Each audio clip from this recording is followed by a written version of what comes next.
I truly believed that no matter how distant he had grown, no matter how little he called or visited, there was still a line he would never cross. I was wrong. My name is Paula Grant.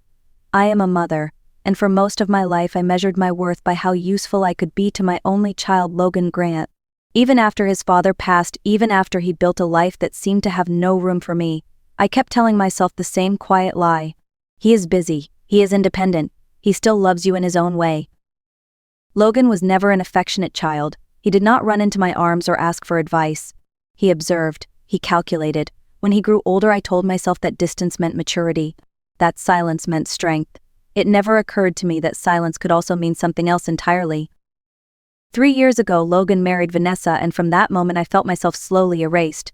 Holidays became brief. Phone calls became rare. I learned not to ask questions because questions made things awkward. I learned to accept crumbs of attention, as if they were generosity. Then one Tuesday morning my phone rang. It was Logan. His voice sounded calm, controlled, almost formal. He told me he and his wife needed to leave town urgently, and that her mother was in a coma after a serious accident. He said they needed someone they could trust to stay in the house and watch over her. Someone dependable. Someone who would not ask too many questions. I heard myself say yes before my mind could catch up. Because when your child finally needs you, you do not pause, you do not hesitate. You tell yourself this is love calling you home. And you step forward. I wish I had listened to the quiet fear in my chest that day, because that phone call was not a request for help. It was the opening move of a plan that would change my life forever. Logan had always been careful with his words. Even as a teenager, he spoke like someone weighing every sentence before letting it out. That morning was no different. "Mom, we need to leave town for a few days," he said. "It is urgent.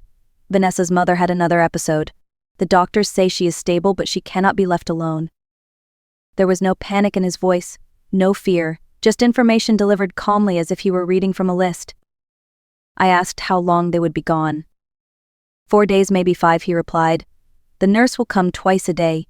You just need to be there in case something happens." I should have asked why they did not hire full-time care. I should have wondered why they needed me specifically, but instead I felt something I had not felt in years. I felt needed. In my mind, this call rewrote the story I had been telling myself for so long. Maybe Logan had finally realized that family mattered. Maybe he trusted me more than anyone else. Maybe this was his quiet way of reaching back toward me. So I did what mothers like me always do. I minimized my doubts. I ignored the tight feeling in my stomach. I brushed aside the unease that whispered this did not feel right. I told myself emergencies do not come with perfect explanations. When your child asks for help, you show up. You do not interrogate, you do not protect yourself. You protect them. I packed a small bag. I canceled my plans. I told myself this was a chance to be useful again. I did not realize that usefulness was exactly why he had chosen me, and that my presence was about to become a weapon in someone else's plan. I arrived at Logan's house early Thursday morning with my overnight bag in hand, and a quiet sense of responsibility settling into my chest. From the outside, the house looked perfect. Clean lines, manicured lawn, large windows that let in plenty of light. But the moment I stepped inside, I felt it. The air was cold, not in temperature but in spirit. It was the kind of home designed to impress, not to comfort. Vanessa greeted me at the door with a polite smile, the kind that appears quickly and disappears just as fast. "Thank you so much for doing this, Paula," she said. "Mother has been very peaceful lately. The doctors say she is stable, but we just cannot risk leaving her alone." Logan appeared behind her, already checking his watch. "Our flight leaves in 3 hours. The nurse will be here at 9 in the morning and 6 in the evening. Everything is labeled." He spoke like someone handing off a task, not like a son asking his mother for help. They led me down the hallway to the guest room that had been converted into a medical space. Machines hummed softly. A hospital bed sat in the center of the room, surrounded by monitors and neatly organized supplies. Ruth Miller lay there motionless, her hair brushed carefully, her face pale and still. She looked less like someone suffering and more like someone waiting. Vanessa leaned close to the bed and spoke in a hushed tone. "She has not been conscious in months. Sometimes I talk to her, but the doctors say there is no awareness left." As she said it, her eyes never softened. That was the moment something inside me shifted. Because grief usually carries warmth. What I saw instead was control. After Logan and Vanessa left, the house fell into an unnatural silence. No footsteps. No voices. Only the steady mechanical beeping from Ruth's room marking time in a way that felt ominous rather than comforting. I stood in the hallway for a long moment trying to shake the unease crawling up my spine. Then I told myself I was being dramatic. People in comas do not suddenly wake up. Machines do not lie. Doctors do not make mistakes that big. I went back into the room to straighten the blanket that had slipped slightly off Ruth's shoulder. When my fingers touched her forehead, everything changed. Her eyes snapped open. Not slowly, not confused, wide open and alert as if she had been waiting for that exact moment. I gasped and stumbled backward, my heart slamming against my chest. Her eyes locked onto mine. "Thank God," she whispered. Her voice was rough but clear. I was starting to think they would never leave. For a second I could not breathe. My knees felt weak and my hands trembled uncontrollably. "Ruth, you are awake," I said. The words felt unreal as they left my mouth. She shifted slightly, wincing in pain. "Help me, please. I have been lying still for so long my muscles are screaming." The room seemed to tilt. "But Logan said," Vanessa said. "The doctor said you were in a coma." Ruth let out a short, bitter laugh. "Oh, Paula," she said quietly, "there is so much you do not know." She reached for my hand and gripped it with surprising strength. "They think I am unconscious because that is what they need everyone to believe." In that instant, I knew with chilling certainty that I had stepped into something far darker than a family emergency. And there was no turning back. I sank into the chair beside the bed because my legs could no longer support me. My mind was racing, trying to reconcile what I was seeing with everything I had been told. Ruth did not look confused. She did not look fragile. Her eyes were sharp, focused, and painfully aware. "They are drugging me, Paula," she said quietly. "Every day, sometimes twice a day. Vanessa gives me injections that force my body into this state. She tells everyone they are prescribed medications, but they are not." I shook my head in disbelief. That is impossible. Why would anyone do that to their own mother? Ruth closed her eyes for a moment as if steadying herself. "Because they are stealing everything I own. And as long as I am silent, I cannot stop them." My heart began to pound so hard it felt painful. Stealing what? My bank accounts. My investments. My house. They forged documents claiming I gave them power of attorney while I was supposedly unconscious. They have already taken hundreds of thousands of dollars. The words landed like physical blows. I whispered Logan would never do something like that. He is my son. Ruth looked at me with a sadness that cut deeper than anger ever could. "Your son is not who you think he is, Paula. And Vanessa is far worse." She squeezed my hand. "Sometimes I fight the drugs long enough to hear them talking. They think I am completely gone, so they speak freely. They laugh about how easy this has been." My stomach twisted. "Last week I heard them arguing about timing," Ruth continued. "About when to let me slip away naturally." She opened her eyes and fixed them on mine. "They are planning my death." The room felt suffocating. I could barely form the words. "You are saying they want to kill you?" Ruth nodded slowly. "And I believe you are in danger too." The silence that followed was deafening. In that moment, something inside me broke. The image of my son that I had protected for decades shattered completely. I was no longer a guest helping family. I was standing in the middle of a crime. And I was terrified. I stood up and paced the room, trying to calm the panic rising in my chest. Every instinct told me this could not be real. And yet every detail Ruth shared fit together with terrifying clarity. "How do you know all of this?" I asked. "How could they move money without you signing anything?" Ruth let out a slow breath. "They used something called power of attorney. They forged my signature and claimed I had signed it before the accident. With that one document, they gained access to everything." She explained it simply so I could understand. Once they controlled my finances, they did not need to rush. They tested the system first. Small withdrawals, a few thousand here and there. No alarms, no questions. When nothing happened, they became bold. Retirement accounts were emptied. Investments liquidated. My house was quietly listed for sale under the excuse of medical expenses. I felt sick. Logan's new car, the renovations to this house, the expensive trips they suddenly started taking. I had assumed his career was finally thriving. I was wrong. "They needed witnesses," Ruth said softly. People who would say I never woke up, that I was unaware, that I could not object. She looked directly at me. That is why they asked you to come. The realization hit me like ice water. My presence here was not kindness, it was insurance. If something happened to Ruth, I would be the grieving family member who confirmed the story, the devoted mother-in-law who never saw signs of awareness, the perfect shield against suspicion. I thought about how easily I had said yes, how eager I had been to feel useful. They did not choose me by accident. They chose me because I loved my son. And love made me blind. For the first time in my life, I understood that loyalty without truth is not virtue. It is vulnerability. And I was standing in the most dangerous place of all, between a mother fighting for her life and the son who was willing to take it. Ruth closed her eyes for a moment, and when she spoke again, her voice was steady, but heavy with exhaustion. They are not planning to keep this going much longer, Paula, she said. I heard them discussing it before they left. They called it the final phase. My chest tightened. What does that mean? It means they will slowly increase the doses until my breathing weakens and my heart becomes irregular. It will look like my body is simply giving up, a natural progression, no alarms, no questions. I felt dizzy as the weight of her words settled in. They are going to make it look like an accident. Yes, Ruth replied, and they have already decided when it will happen, soon, within days of their return. I pressed my hands together, trying to stop them from shaking.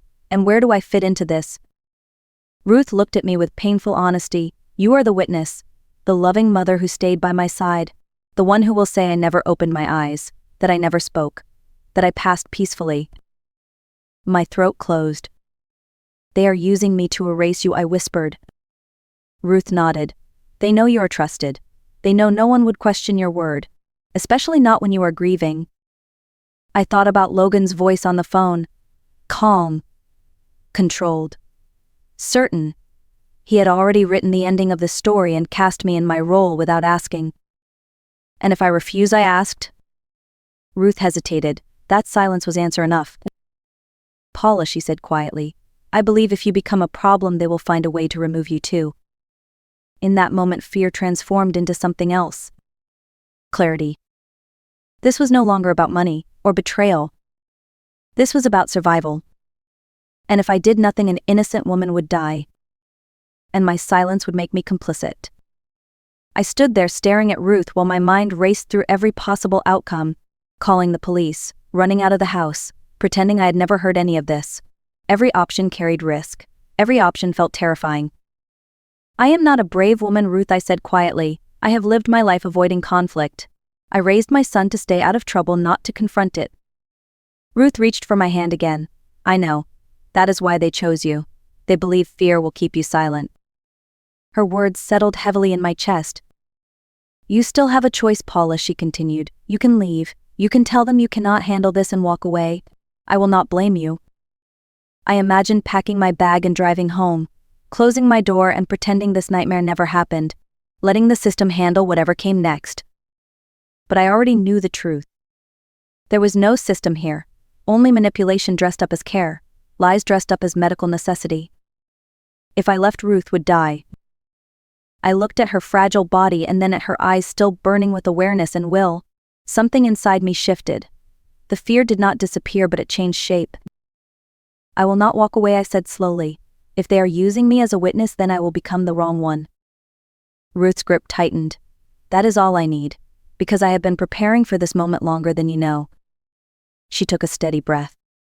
We are going to expose them. Quietly, carefully, and completely.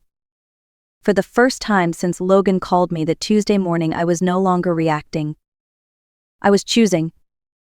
And that choice would decide who lived and who fell. We moved carefully for the rest of that day, speaking in low voices and stopping every time the house made a sound. Even the walls felt like they were listening. Ruth told me where to look. She had memorized their habits, their schedules, and their hiding places. During the long hours she was forced to lie still and pretend she was not there. Start in Logan's office, she whispered. Top drawer behind the tax folders. My hands trembled as I opened it. Inside were documents that made my stomach turn. Copies of power of attorney forms, medical directives, and bank authorizations, all signed in Ruth's name. The signatures looked practiced, not natural. When I compared them to an old birthday card she had kept in her bedside drawer, the difference was obvious. They practiced forging it, Ruth said quietly. I caught Vanessa tracing my signature months ago. She said she was helping me write thank you notes. We photographed everything and returned it exactly as we found it. Next came the medications, hidden boxes in the bedroom closet, online invoices printed and filed away, sedatives, muscle relaxants, and drugs I could not pronounce, none of them listed on any legitimate prescription. She times the strongest doses before the nurse arrives, Ruth explained. That way no one ever sees me awake. The most chilling discovery was a small notebook tucked behind a row of hardback books. Vanessa's handwriting filled every page. Dates, times, dosages, observations. Subject remained unconscious for 19 hours.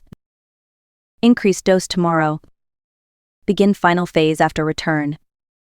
I felt sick reading it. She had reduced a living human being to an experiment.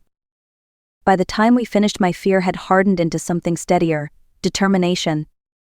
We put everything back in place, not a single paper out of line, not a single bottle moved. Because the most dangerous moment was still ahead. They thought they were in control. And control makes people careless. All we had to do was let them believe they were winning. For a little while longer. Logan and Vanessa returned the following afternoon as if nothing in the world were wrong.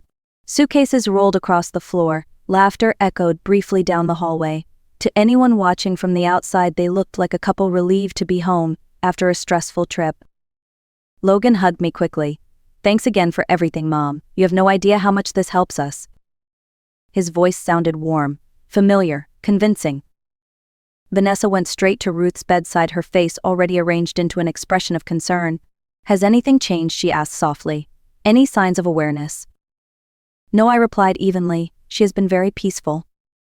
I hated how easy the lie came. Vanessa nodded as if reassured and immediately began checking the equipment, adjusting IV lines and making notes on a chart. She moved with confidence like someone who knew exactly what she was doing. Logan hovered nearby, asking careful questions. Did the nurse mention anything unusual? Was her breathing steady? Did she respond at all when you spoke to her? Each question felt like a test. That evening they began laying the groundwork just as Ruth had warned me. Logan spoke about how unpredictable brain injuries could be. Vanessa mentioned how doctors had prepared them for sudden declines. Sometimes patients seem stable for months, Logan said quietly. Then everything changes very fast. Vanessa added, I just want you to be prepared, Paula. The next few days might be hard. I nodded, playing my part as the worried mother.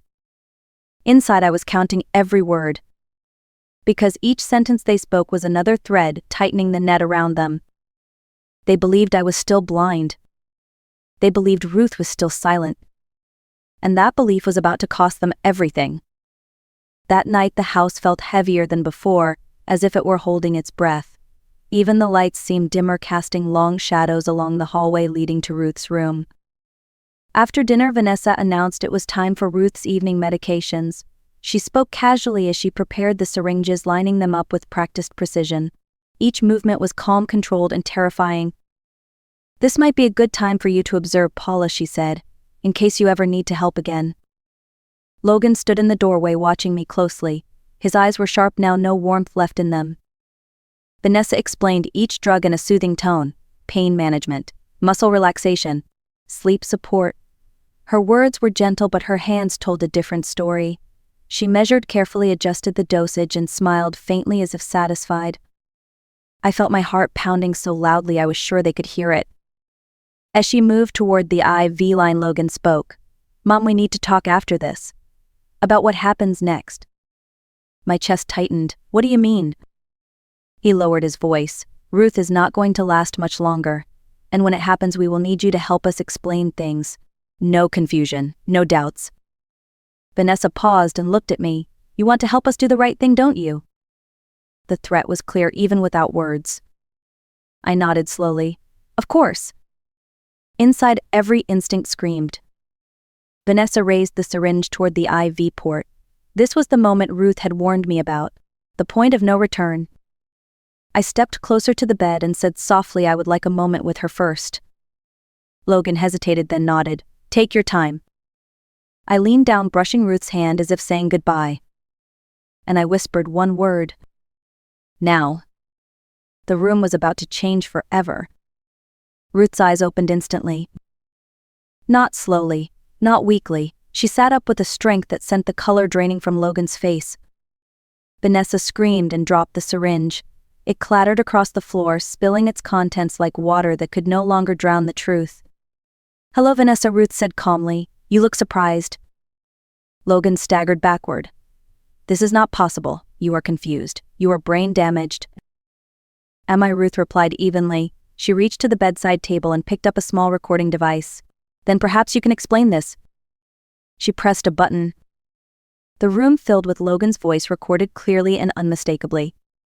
"Ruth is going to die this week, and my mother will help us make sure no one questions it." Vanessa collapsed into a chair, her hands shaking. Logan's mouth opened, but no sound came out. "We have everything," Ruth continued. "The documents, the drugs, the journal. Every word you said when you thought I could not hear." I felt tears burning my eyes, not from fear but from release. Before either of them could move, there was a loud knock at the front door, followed by another. "Police, open the door." Logan dropped to his knees. Vanessa sobbed. And for the first time since this nightmare began, the power in that house shifted completely. The silence no longer belonged to them. The house filled with voices and heavy footsteps as officers moved quickly through every room. Logan and Vanessa were separated, handcuffed, and read their rights while they stared at the floor, unable to look at either of us. Logan kept repeating the same words. "This is a misunderstanding. She is confused. My mother is confused too." No one listened. The evidence spoke louder than anything he could say. The forged documents, the illegal medications, the recordings, the journal. It was all there, laid out in plain sight. As they led Logan away, he turned and looked at me. His eyes were filled with anger and something else I did not recognize as love. "How could you do this to your own son?" he asked. I met his gaze calmly. "You stopped being my son the moment you decided another human life was disposable." Vanessa did not say a word as she was taken out of the house. Later we learned the full weight of the charges: elder abuse, financial fraud, conspiracy to commit murder, each one carrying years that would add up to decades behind bars. The money they stole was frozen and returned. The house sale was reversed. Everything they tried to erase was restored.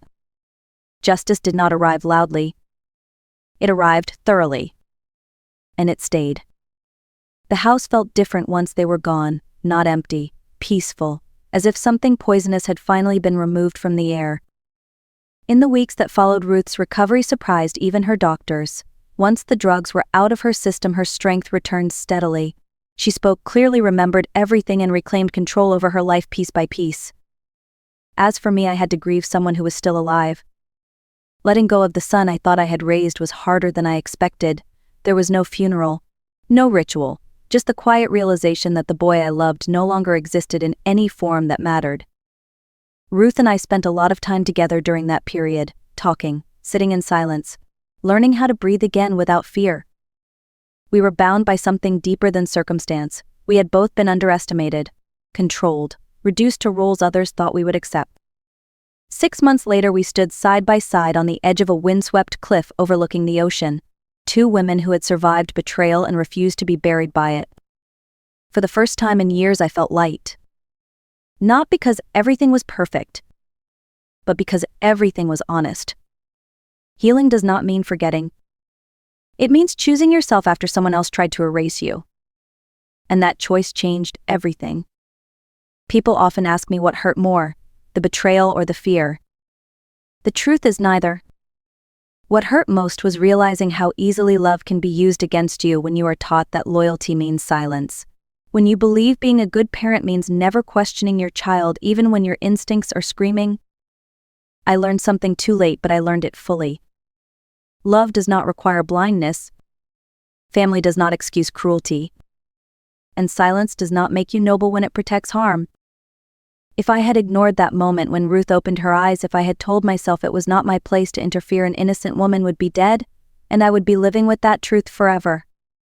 Choosing to speak cost me my son. But choosing silence would have cost me my soul. At 64, I started over. Not with regret. With clarity. I learned that courage is not loud. Sometimes it is just one person deciding to say this is wrong and refusing to step aside. If you are watching this and something in your life feels off, trust that feeling. If someone tells you to stay quiet for the sake of family, ask yourself who that silence is protecting. And if you are standing at a crossroads between comfort and truth, choose truth even when it is terrifying. Because peace built on lies never lasts. If this story moved you, tell me in the comments where you are watching from and what you would have done in my place. Like, share, and subscribe if you want more stories about quiet strength and hard-earned justice. Some endings break you. Others finally